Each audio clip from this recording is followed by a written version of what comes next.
Tonight, on the Kyle Files. I'm exposing the dangerous goods that are potentially putting people's lives at risk.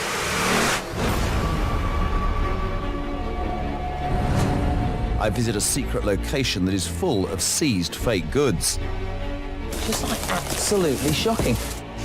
Oh, boy. I join Trading Standards when they raid shops searching for illicit cigarettes. There's 240 cigarettes there. Oh, and here we go again. You might as well go back that way, go on. Plus, I try to track down the people running Fake Street. Shutters are going down. That's unbelievable. If you've nothing to hide, why do the shutters keep going down?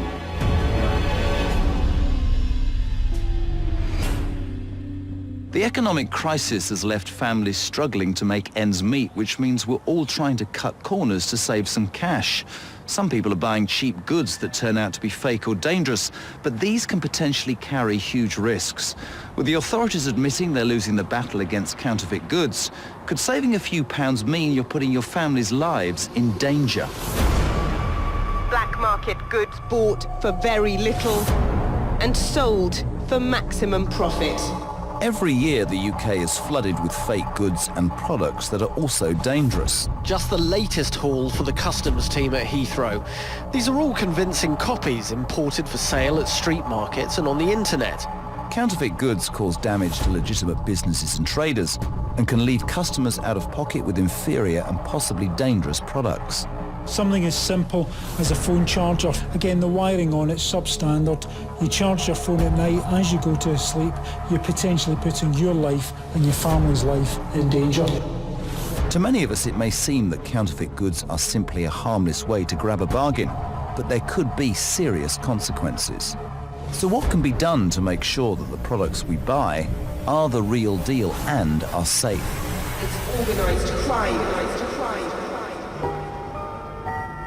Child car seats have one main purpose, of course, to keep your kids safe. So when Surrey Trading Standards informed my team about some illegal and dangerous models being sold on the internet, I wanted to investigate it further. So I've bought two of them online. I'm now on my way to the Britax approved test centre to find out just how dangerous they might be if they were involved in a car crash.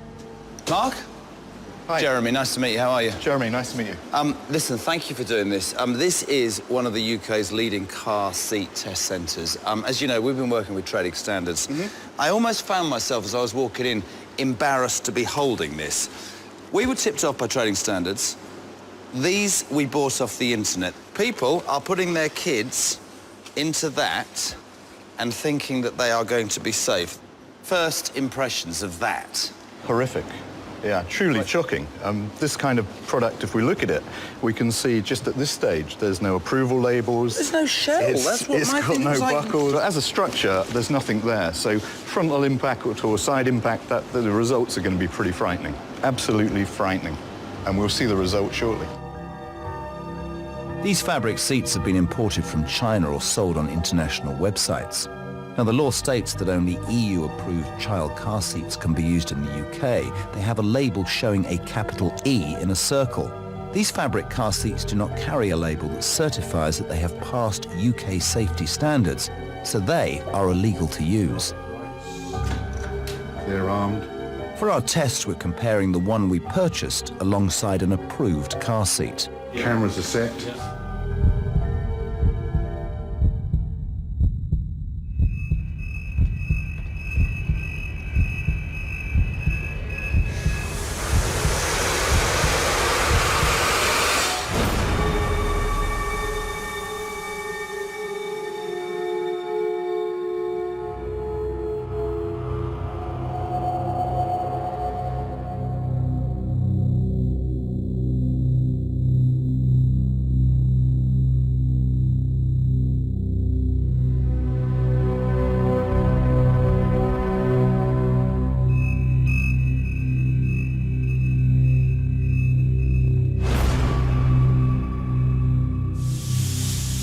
That is not a car seat.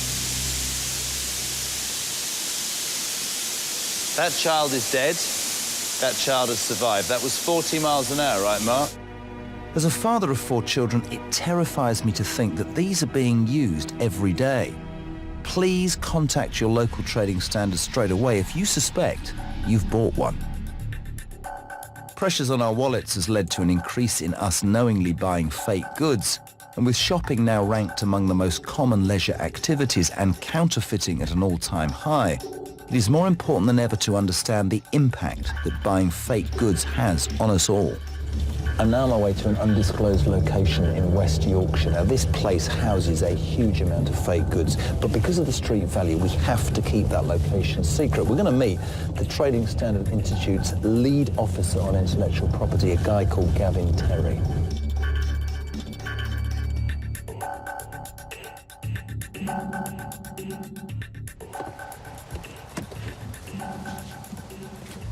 Thanks, pal. Gavin, how are you? Hello. Nice to meet you. Nice to meet you. Is it too. over here? It is, that's right. Let's go and have a over look. here. Got a day for it, haven't we? We have. Gavin, a secret location. You told me then off camera there are 40 containers in this compound crammed full of seized fake goods, and many actually come from Manchester. It's almost like the hub for the UK, is that right? Well, that's right. In the last 2 years, 27 containers like this have been seized in Cheetham Hill. Each container is estimated to contain about £250,000 worth of counterfeit product. So the police go to these places with trading standards, they seize these goods, Yes. They get brought here. So what's in here, Gav? Well, again, this is Oh my God. it's another of the containers, and This is some perfume. What's this? Coco Chanel. well, that's right. And I mean, when you buy that, you've no idea what's in the perfume, where it's been manufactured. But how do you know that's fake? The quality of the box, the packaging, I mean, it won't be to manufacturing standards. I'll tell you what I'm thinking about. Think about safety. So we've got some hair straighteners here. I mean, I wouldn't know one end of a hair straightener from another. How dangerous could that be? Well, I mean, this plug, I mean, you can see the plug doesn't even seem to match the cable, does it? So that could be an electrocution risk. Yeah. No manufacturing standards. Again, you can feel it's coming apart in my hand now. There are lots of reasons why you shouldn't buy fakes. Absolutely shocking. And some that you may not have considered before. Is a con. The goods may be dangerous, and some of the proceeds may help to fund organised crime. Are you kidding me? Plus, those who sell these fakes damage the economy by affecting the businesses of genuine manufacturers. This is a Barber jacket. What's Dream, then? I thought it was Disney. Hold on, is this real? That's sacrilege. Fake Monopoly? Property trading game from Packer Brothers. It should say Parker Brothers. This whole container, this whole compound, all of this, dodgy. And I go back to what you were saying earlier. The hub of it seems to be a certain area of Manchester, which could be quite convenient, my friends. Gavin, today, for me, the shock is the enormity of this. Are you fighting a losing battle, trading standards, or not? It's an ongoing battle, but we've seen this exponential increase. Now you've got electrical products, pharmaceuticals, you know, lots of things with health and safety risks. We've got things like counterfeit alcohol, counterfeit tobacco. One of the things I've learned today is that Manchester, strange enough, is the hub for so many of these counterfeit goods flooding the UK market. I want to go and find out about this. Whereabouts in Manchester? What area? You keep saying Cheetham Hill, a specific area, or Well, what? if you were to drive up Bury New Road, you'd see a lot of the retail showrooms that these people use. They've got showrooms? Oh, that's right. And you'll see they control access. They have lookouts on the high street. If they think you're interested in buying counterfeit goods, they'll take you into secure lockups and places like that. The police actually raided one of these premises this year, and the counterfeiters brought the shutters down on the premises, locking the customers inside. Over 20 people were locked inside the premises, and the police had to saw the locks off to get the people out. You got a job on your hands. Thanks a lot, Gavin. Thank you. Really can't believe what I've seen today, the sheer number of counterfeit goods in this compound. Gavin has said to us that the main hub of this is Bury New Road in Manchester. I'm going to send my guys in undercover. I want to know on camera just how easy it is to buy those fake goods.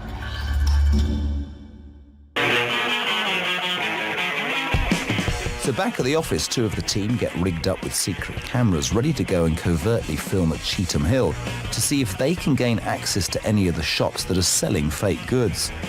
They're going to have to be careful, as Gavin did mention that they have been known to lock customers in the premises, so plainclothes security are going with them. So my team start their way down the street, and very quickly the spotters outside the shops point them into premises. Yeah,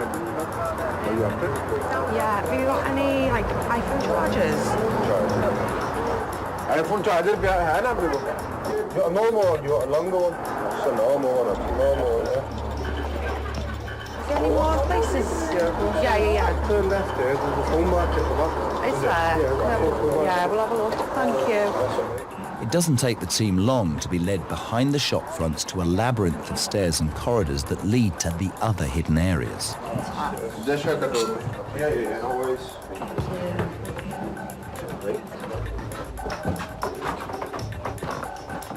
Mate, after an iPhone charger. Can get you the phone cases, like, I mean, for iPhone 5, 6, getting Louis Vuitton, Chanel, Dior. Yeah. Like, it's a proper case, the inside is a good quality as well. Yeah. Are they genuine or are they copies? Or, I mean, like, that's what I mean, for that price. Copy. How much do you normally do these for? I'll give you for £5. For £5? Yeah. Our reporters heard shopkeepers admitting to selling fakes. Remember, making or selling fake goods is against the law. Sellers of fake goods can be fined or even go to jail. These are top quality. Can I have a bit? Can I try it? Yeah, try them, they're all tested then. Yeah. They're not real, are they? Them ones are not real, but you say these ones But are they top don't, quality, like, you give can't. people, like, a rash or Oh, anything? no, they are the top quality ones, they're near enough exactly the same as the real thing. It seems like there are hidden entrances everywhere. Toys. For the purposes of our investigation, the team have to purchase goods to illustrate how easy it is and to demonstrate the scale of the operation. Next, they're led through yet another side door where they make another purchase, a designer handbag. Are you able to do, like, that, but in mulberry? Can we do that? Yeah. So they can even swap over the label to make the bag whatever designer branding you want. 18 pounds, please. Thank you. You're welcome. Next, some electrical goods. Oh, yeah. You got any hair straighteners? I want. Yeah, I do need them. Can I have a look at them? Sure. How much can you do these? How much can you do that for? £40 maybe. £40, is that the cheapest you can do it? How many do you want? Just the one. How'd you get them so cheap? Are they? I mean, are they genuine or? I don't have a receipt, I can't say they are original. So with another fake product purchased, the team attempt to leave the shop, but suddenly the door is slammed shut, locking them in. Huh? If these places have nothing to hide, why do they need to do this? With the spotters checking the coast is clear, the team are relieved to be let out of the shop. Shaken up by the experience, they head back to the office.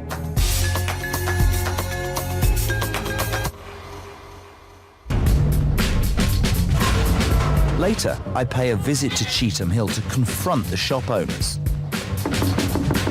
I want to buy some trainers. I need some trainers. I've only got boots. Come on, mate. We all know that smoking can be harmful to your health, but did you know that smoking illegal tobacco increases these risks? These cigarettes are uncontrolled and can contain very high levels of tar, nicotine, lead, and many other dangerous chemicals. In fact, in some cases, they've even been found to contain rat droppings. Now, trading standards in the Northwest have invited me to join them on some raids of shops that they suspect are selling illicit tobacco. Okay, really nice to meet you. I know that you head up trading standards here in the Northwest. Today, we're with you and your team. Just set the scene. What are we doing? We're after counterfeit, basically, right? Well, we're after illicit tobacco. So what we've got is we've got intelligence that illicit tobacco is being sold in the premises that we're going to now. Right, okay. So what we're going to do is go in, we're going to take in a sniffer dog. So if it's hidden in the premises? If it's hidden in the premises, or if it's where you don't expect to find it, then we can do further checks to see whether it's illicit or not. Once the dog has indicated, and we can look for the concealed tobacco, and we look at the tobacco, we can tell them whether it's illicit or not.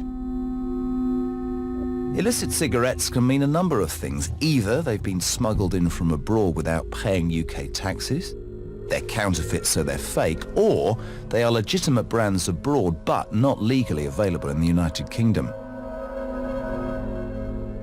It's now time for us to enter the premises and see what we can uncover. So the dog is running around the store looking for any indication that it can sniff out any tobacco at all. Oh, good boy, Buster. Good. There was an indication from my dog in the bathroom on the tiled floor, so I asked the officer to have a look. Oh my God. Oh, good dog, good dog. How about that? Good dog. Look. There you are. I was just looking at that. Yeah, so that's... I mean, you think that says Marlboro, there, I'm not gonna lie. It is. Well, it's got Marlboro on the top, so it's pretending that's a counterfeit product there. Mayfair? Yeah, more counterfeit cigarettes there. So as you can see, you'd think that was a genuine UK product, but actually it's got no picture warning on, so you know it's not. Yeah, and again. So... the information was right. The information was right. Come on, got more to do. Yeah, more to do. In total at these premises, 3,000 illicit cigarettes have been discovered. As the officers start bagging up the evidence, Buster is now needed at a second location, and it's not long before another huge discovery is made.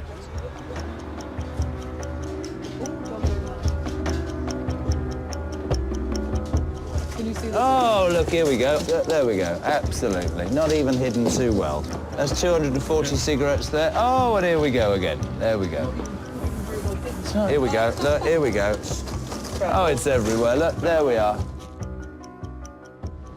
Okay, one of the things we haven't talked about is the dangers of illicit cigarettes. UK genuine cigarettes have a special mechanism built into the actual cigarette, which is what we call reduced ignition propensity, which basically means if you leave the cigarette burning, it will go out, so it won't carry on burning. And these illicit cigarettes don't have that in there, and they have been implicated in a number of house fires across the UK. Would you like to see the punishment stronger? Oh, definitely. There has to be something done. You know, there is no licensing scheme or registration scheme in England for selling tobacco. I've seriously underestimated the magnitude of the constant battle the authorities have fighting against fake and dangerous goods to try to keep us, the consumer, safe. At their own admission, it's a losing one, so it's also our own responsibility to make sure that we are aware of the products we buy. Over the past few years, the sales of electronic cigarettes have surged, with an estimated 2.1 million adults in Great Britain using them. But as with many popular products, this often triggers a demand for cheaper and sometimes inferior products to hit our streets, something that Linda is well aware of. I've been there 28 years. My living room was lovely. And this particular day, I happened to charge up an electronic cigarette, and it's just wrecked my life. So I went to the discount shop to come get a new one. Went home, charged it up, no problem. And this particular day, I just couldn't understand what went wrong.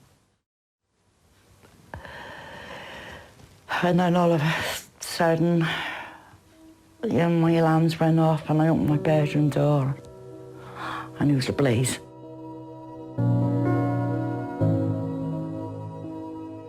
I was just went into shock, total shock. I lost everything. You name it, it's gone. The more I'm trying to think what I lost, the more I'm getting upset over. The fire brigade told me it was definitely caused with the charger of the electronic cigarettes. But in other cases, fire officials believe that many accidents have been caused by people not using the compatible chargers sold with their devices, meaning too much current passes through batteries, making them overheat and explode.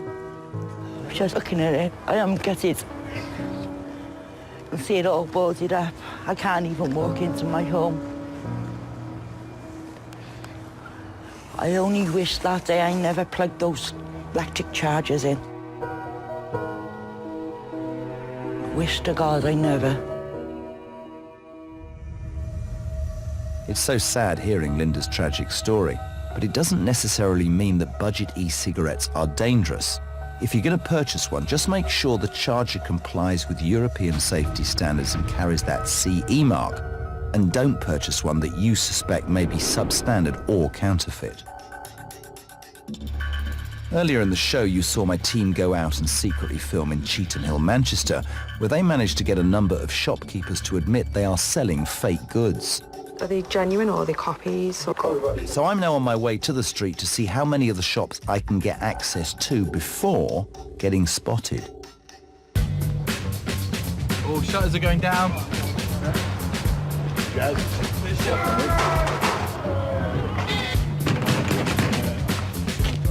Is this one here?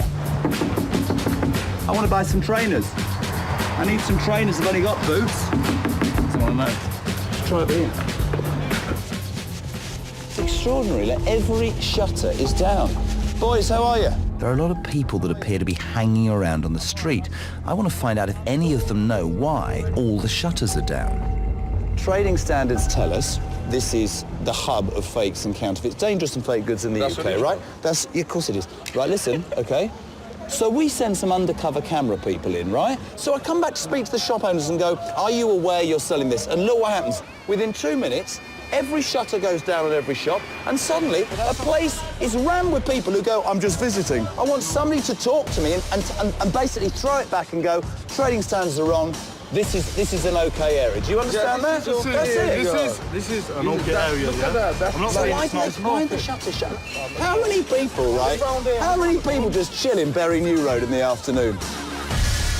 Can I speak to anybody? Do you think anybody will talk to me? You might as well go back that way, Bob. What, nobody will talk to me? You might as well go back that way, go on. Nobody in this street will talk to me.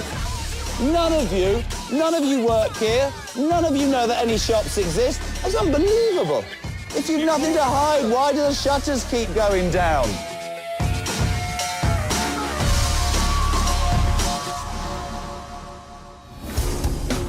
Really frustrating that no one would answer my questions and everyone denied that fake goods are being sold. But if they had nothing to hide, why wouldn't they let me enter their premises? I guess we'll have to draw our own conclusions. However, progress has been made on the dangerous car seats we tested earlier. I was so concerned that these were available to buy that I contacted the seller and eBay, the site we purchased ours from, to make them aware of how dangerous these products are. They took action immediately, and I am pleased to announce they are no longer available. A lot of us, I guess, at some point have bought fake goods, perhaps even unknowingly. But doing this investigation has made me realize that we all do have a responsibility to know exactly where our goods come from and make sure they are safe, especially when you're not buying from an established source. We should think twice and consider the full costs of getting a bargain before bringing them into the family home.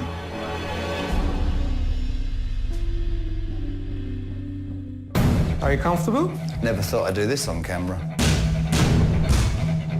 Is there not a part of you as you're lying there thinking, if they get this wrong, I could be blinded? That's the reality. Hi there. Newcastle trading standards. Yeah, I'm getting a reading of 0.72. That's over twice the legal limit, so yeah, the tubes on this still unsafe. Why, it's disgusting. Pale's boring. Do you ever wonder what it's doing to you inside? I'd rather just be oblivious to it. At the end of the day, it might be gone tomorrow. As Robert rumbled Katie's plan, we're back in Emmerdale next before Tracy's out of prison as the brand new series of Birds of a Feather continues at 8:30. Then will it have made a lasting impression? It is the last in the series of Bring Back Borstal at 9.